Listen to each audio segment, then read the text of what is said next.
반갑습니다. 5월 17일 수요일 큐티 스케치 시간입니다. 오늘 본문은 예레미야 애가 5장 1절로 16절까지의 말씀입니다. 오늘 본문이 이렇게 시작합니다. 여호와여, 우리가 당하는 것을 기억하시고 우리가 받은 치욕을 살펴보옵소서. 우리의 기업이 외인들에게, 우리의 집들도 이방인들에게 돌아갔나이다.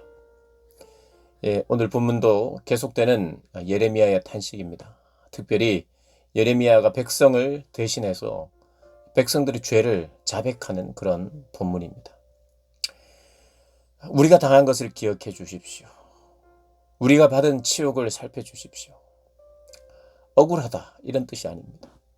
긍휼히 여겨 주십시오. 우리가 이런 벌을 받는 것, 징계를 받는 것은 당연합니다. 그것은 우리 죄 때문이기 때문입니다. 라는 그런 말을 먼저 시작합니다.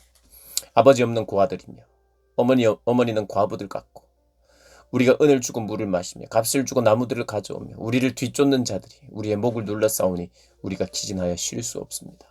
이런 표현을 합니다. 우리가 애굽 사람과 아수르 사람과 악수하고 아수르와 애굽을 의지했다는 것이죠. 동맹을 맺으면서 하나님과의 관계, 하나님과의 동행보다 그들과의 동행을 선택한 그들의 죄를 고백하는 것입니다. 그들과 악수하고 양식을 얻어 배불리고자 했습니다. 배부르려고 했습니다. 행복하고 싶었습니다. 그들과 함께하면 배부를 것 같았습니다. 라고 말하죠. 그러나 그렇지 못했다는 뜻입니다. 사람들은 변합니다. 약속을 지키지 못합니다. 그들은 결국엔 약속을 못 지킵니다. 우리 하나님만 약속을 지키시는 언약의 하나님이시죠. 그것을 고백하고 있습니다. 신앙생활, 예수를 믿는다는 것, 여러분 믿기만 하면 되니까 얼마나 쉽습니까? 그분을 믿기만 하면 되는데 왜 안 믿었을까요? 그 쉬운 것을 왜 못했을까요? 여러분 그렇게 말씀하실 수 있는 분 계신가요? 너무 쉬운 건데 예수 믿으면 얼마나 좋아. 분명히 그럴 때가 있습니다. 아니, 그럴 때가 있다는 것이 아니라 반드시 그렇게 해야 됩니다. 그리고 하나님 그걸 기뻐하시고 얼마든지 할 수 있는 것, 믿음의 자리를 계속 지키는 것, 얼마든지 할 수 있습니다. 주님 늘 의지하면. 그런데 우리의 본성이 있죠. 주님을 따르게 하지 않는 본성. 주님께 순종하지만 일부분만 순종하려는 본성. 주님을 완전히 주님께로부터 돌아서지는 않지만 반쯤 돌아서는 이스라엘 백성들의 모습입니다. 신앙생활 쉽습니다. 그러나 어렵죠.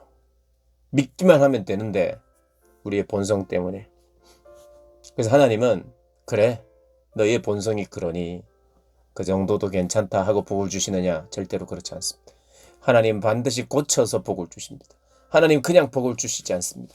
순종하는 백성으로 고쳐놓고 순종해서 복된 땅, 가나안 땅, 약속의 땅에 들어와서 그곳에서 계속 순종해야 되는데 마치 광야에서처럼 자주 불순종했던 것처럼 반복되는 불순종이 결국 징계의 자리로 몰아냈습니다. 하나님은 그냥 그렇지 하고 어쩔 수 없지, 그 정도도 잘했지 하고 복을 주시지 않습니다. 그 상황에서 복을 주시면 그 복은 또 화가 됩니다. 언제나 그렇습니다. 하나님이 주시는 모든 것 우리가 얼마든지 바꾸어 놓을 수 있습니다. 하나님 그래서 오히려 내가 가지고 있던 것까지 다 토해내게 만드십니다. 왜요? 진짜 변화시키기 위해서. 그래서 지금 다 토해내는 거예요. 지금 이스라엘에서 누렸던 것을 다 토해냅니다. 다 빼앗깁니다. 그 목적이 무엇입니까?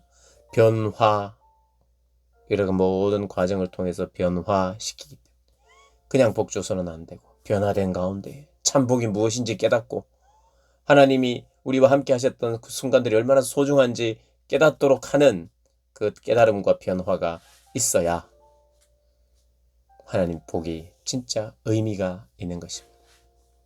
이스라엘 백성들은 그런 면에서 하나님께 부름받았습니다. 하나님 백성다운 삶을 살도록. 그래서 열방 가운데 하나님의 백성을 선택하셔서 하나님의 백성이 다름이 무엇인지 보여주고자 하는 것이 하나님의 목표였습니다.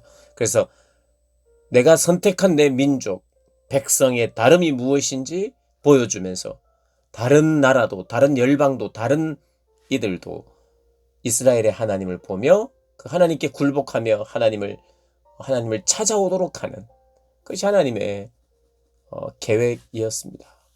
그것이 선택한 이유였습니다. 복의 근원적 존재가 되게 하기 위하여. 그러니 더 책임 있는 삶을 살아야 됩니다. 하나님의 은혜를 먼저 받았으니 다른 이들의 본이 되어야 되는 삶을 살아야 돼요. 그리고 다른 이들의 어려움이나 아픔까지도 내가 책임져 줄 수 있는 사람 되는 거예요. 사회적인 지위가 높을수록 더 많은 책임이 따른다는 걸 알 것입니다. 더 많은 희생을 해야 되는 거예요. 먼저 하나님의 은혜를 받고 하나님을 아는 사람들이 더 많이 사랑하고 더 많이 희생하고 더 많은 책임감을 가지고 이 땅을 사는 겁니다. 이 땅에 어떻게 되든 나만 잘 살면 되지. 내가 특별히 남들에게 나쁜 짓 하지 않고 올바르게 정당하게 내가 살아가고 내가 누릴 수 있는 내 권리를 내가 누리면 되지 않느냐. 아닙니다. 우리는 그런 존재가 아닙니다. 우리는 남의 일로 끝나는 사람이 아니라 남의 일들이 나의 일이 되는 사람입니다. 그리고 남의 일들을 해결하고 그들에 대한 책임도 가지고 그래서 희생하는 거죠. 희생이 왜 희생입니까? 내가 번 거, 내가 가진 거, 내가 다 쓰는 게 무슨 희생이에요? 하나님은 그러기 위해서 우리에게 은혜 주신 게 아닙니다. 하나님이 누군지 우리의 삶을 통해서 보여주라고. 그래서 사랑하는 여러분, 우리는 책임 있는 삶을 살아야 됩니다. 희생하는 삶을 살아야 됩니다. 그것이 하나님의 부르심이에요. 이스라엘이 그런 부르심 가운데 불렀어요. 그런데 하나님의 말씀에 불순종할 뿐만 아니라 자기 배를 채우는 데만 더 관심을 기울인 거예요. 신앙이 성장하면 성장할수록 더 그런 것을 잘하는 사람이 되는 것입니다. 성장했다는 게 뭡니까? 신앙이 성장했다. 믿음이 좋아졌다. 그것은요.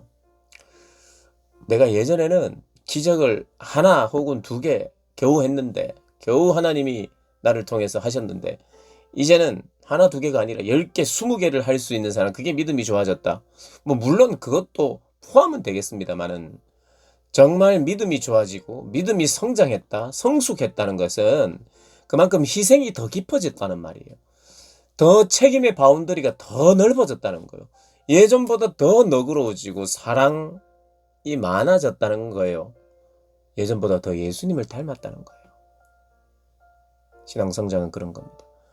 그러니 신앙생활 보십시오. 어떻게 보면 신앙은 신앙이 깊어질수록 내가 더 많이 손해봐야 되겠죠.